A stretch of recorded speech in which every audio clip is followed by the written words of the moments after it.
안녕하세요. 윌리엄 리입니다. 리성권 외무상 임명 무엇을 의미하는가?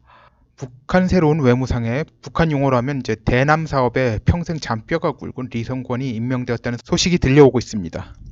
성군 정치를 표방하던 김정일 정권 하에서도 군 출신이 외교의 수장이 되는 일이 없었다는 점에서 매우 파격적인 일입니다. 군 출신이고 군 생활 대부분을 판문점 대표부에서 근무했으며 김영철의 오른팔로 알려진 사람입니다. 이 사람의 경력은 한국으로 치자면 이제 뭐 정보사령부와 통일부에서 경력을 같이 쌓아온 사람이라고 볼 수 있죠. 뭐 한국에서는 있을 수 없는 경력이죠. 이제 미국의 경우엔 군 출신이 국무장관에 임명되는 경우가 있습니다. 2차 세계대전 직후에 조지 마샬, 이 사람이 이제 5성 장군이죠. 5스타 제너럴이었죠. 이 사람의 경우는 이제 현역으로 국무장관, 군에서 전역을 하지 않은 상태에서 국무장관직을 2년간 수행했는데 미국 역사상 현역으로 그 직을 수행한 유일한 예였고요. 그 후에는 레이건 행정부에서 알렉산더 헤이그가, 조지 W 부시 행정부에서 콜린 파월이 국무장관을 역임했습니다. 그런데 이제 미국의 장군들, 특히 육군 장교들은 2차 세계대전 이후 해외전쟁 수행에 있어서 이제 점령지 관리 등 이것에 대한 이제 교육의 중요성이 강조된 그런 교육을 받았죠. 그러니까 사관학교나 아니면 장교 교육 과정에서요. 그래서 국무장관직을 수행하는 것에 큰 문제가 없다는 이야기가 있습니다. 그런데 이제 리성권의 경우는 완전히 다르죠.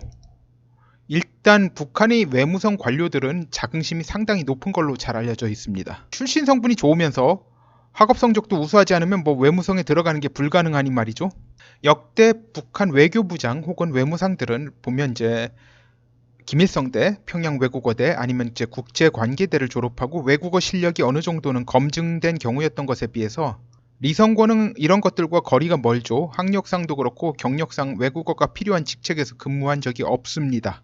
여러분이 쉽게 짐작할 수 있겠지만 북한 같은 시스템에선 자기 밥그릇에 대한 의식이 매우 강할 수밖에 없어요. 한국도 그렇잖아요. 그런데 한국보다 더 심할 수밖에 없어요. 한국의 경우 외무고시 합격한 사람이 뭐 중간에 그만두고 나와 학원 강사가 되어서 외무 공무원 시절보다 돈을 더 잘 버는 경우가 생길 수도 있어요. 그런데 뭐 북한이야 그런 경우가 생길 수 없죠. 외무성에서 쫓겨나면 뭐 좀 비참해지겠죠. 그럴 수밖에 없잖아요. 이런 경우면 이제 특정 계통에 있는 사람들 입장에서는 그 조직 내에서 승진과 그 외부인 낙하산 인사에 더욱 민감할 수밖에 없죠. 여기다가 그 자긍심까지 결합되면 어떤 일이 일어나겠습니까? 이번 조치는 외무성 소속 외교관들 뿐만 아니라 평양외국어대, 국제관계대에 재학하며 외교관이 되는 걸 꿈꾸는 학생들까지 동요시킬 만한 조치라 봐도 과언이 아닙니다. 그리고 중요한 게 북한 같은 국가에서는 가장 중요한 게 소위 말해서 계보예요. 자, 리용호의 경우는 여러 번 말씀드렸지만 아버지가 김정일의 충복이었던 점이 외무상까지 오르는 것에 큰 영향을 미쳤다고 보면 됩니다. 그런데 리성권은 지금까지 그의 위치를 오게 만든 사람은 김영철이라고 해도 과언이 아니에요. 게다가 미북 회담 실패 후에 김영철과 더불어 해임 조치를 받은 사람이고 그간 인사에서 소외되는 상황이었는데 갑자기 뜬금없이 외무상으로 영전하는 황당한 일이 생긴 겁니다. 보통 이런 식의 파격 인사의 경우는 이제 요건을 갖추면 일어날 수도 있어요. 이런 일이 일어나기 쉬운 때는 임명권자가 그 조직의 기강을 잡기 위해서 외부 인사의 임명이 불가피하다고 강하게 느낄 때예요.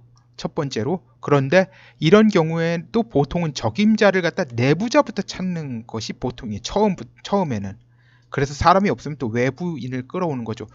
그리고 또 중요한 게 해당 조직의 조직원들의 자존심을 깔아뭉개고 시작하는 건 가급적 피하는 게 보통이에요.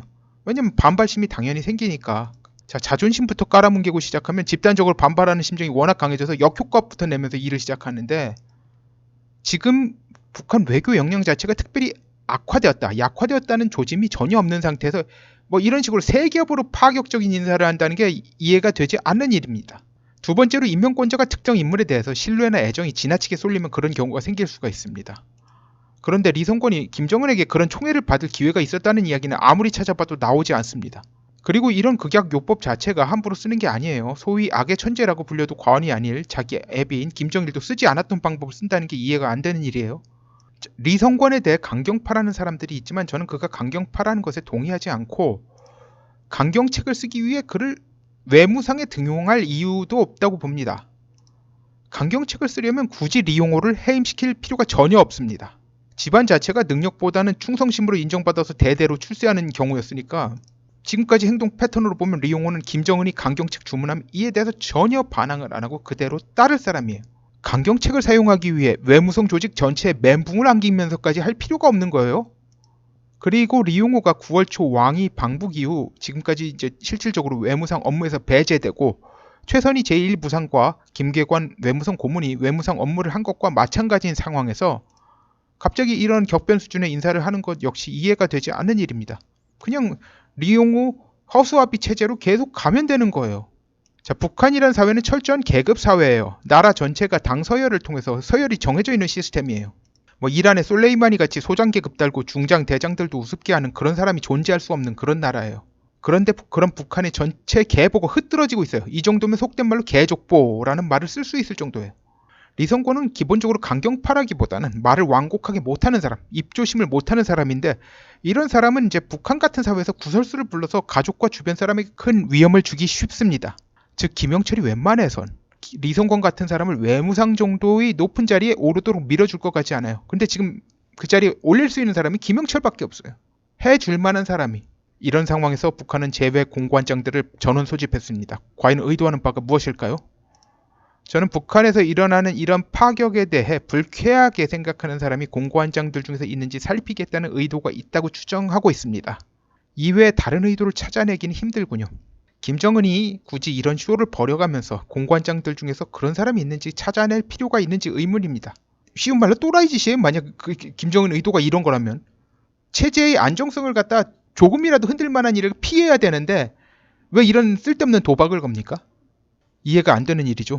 독재정이면 이제 절대 권력자가 마음대로 하는 거니까 별별 일이 다 일어날 수 있다고 사람들이 말을 합니다.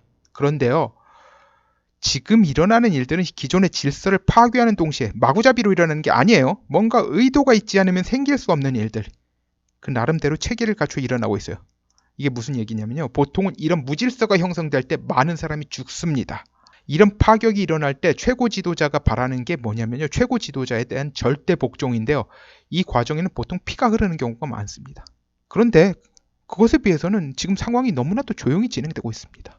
그러므로 현재의 파격들이 지금 현재까지 이제 나온 결론은 이거예요.